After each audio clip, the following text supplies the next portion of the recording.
official investigation into Sarah Palin's Troopergate scandal released over the weekend was so unambiguous that it spelled out how, quote, she abused her power, how she broke the, quote, code of ethics, and how she was guilty of violating Alaska statute. And she immediately lied about what the report said.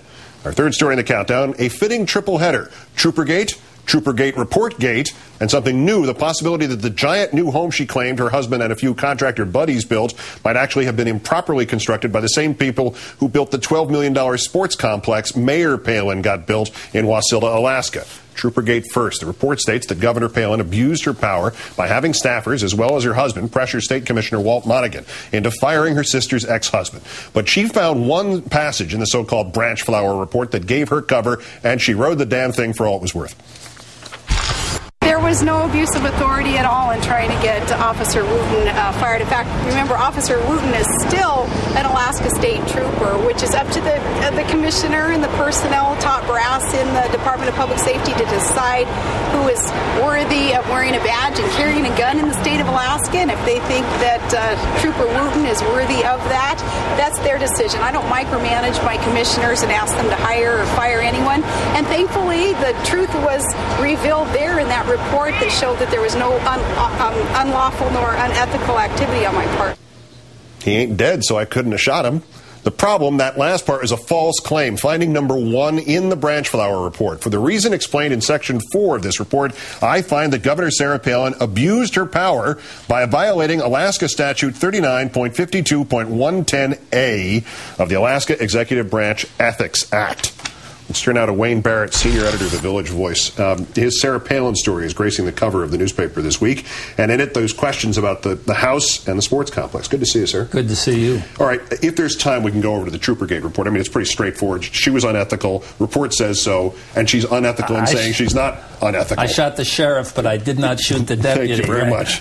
But boil down this story about Palin and the Palin house and its possible connection to this giant sports complex in this tiny town. One kind of springs from the other, because they're really stories about whether or not she uses her public position to benefit herself. Mm-hmm. In this case, in the case of the Troopergate report, it was to benefit herself in a personal way, not a financial way. But the odd thing about this house is I'm watching Greta Van Susteren on your favorite channel, and she's got an interview with Todd Palin, and Todd Palin is saying, you know, I built this house myself. They're standing out in front of the house with me and my buddy contractors. Well, a bomb goes off in my head, and I say, well, geez, I got to find out who those buddy contractors are.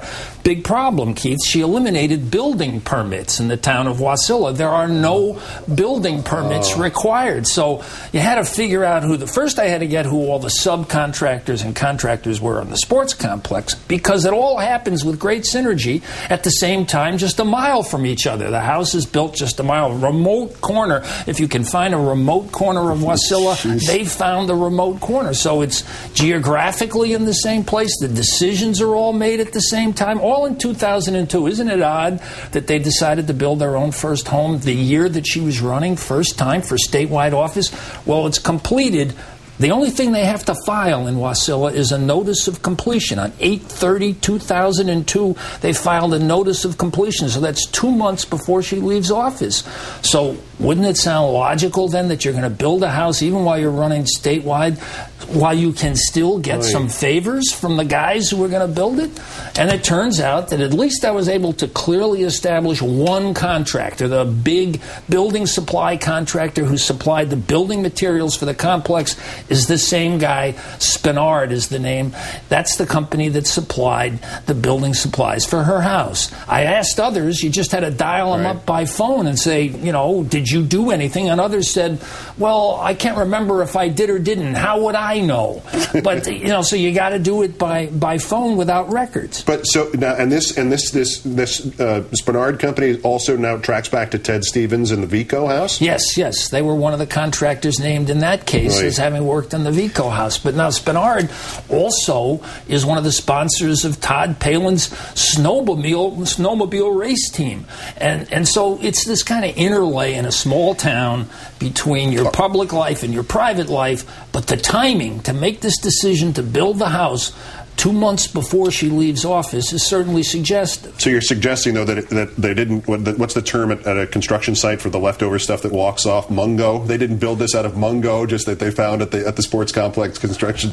I'm just giving it couldn't have done that, because they build the house before they start the construction but before they award the contracts, too. So, I mean, they pick as the architect, by the way, to design this $12.5 million project, the biggest thing Wasilla has ever seen.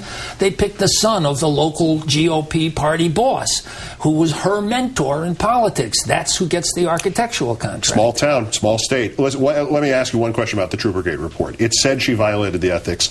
According to Sarah Palin, it said she was within ethical bounds. That twist of terms sort of defines this woman.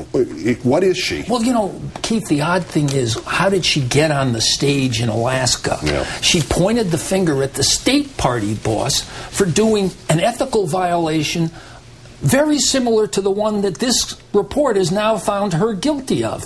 That's all. That's how she became a statewide figure. She was on the Gas and Oil Commission. The party chairman was on the Gas and Oil Commission. She said he's abusing his public position for personal or political reasons, and they did find an ethical violation, the same sort of ethical violation that she now appears to be guilty of. I think psychologically it's called projection.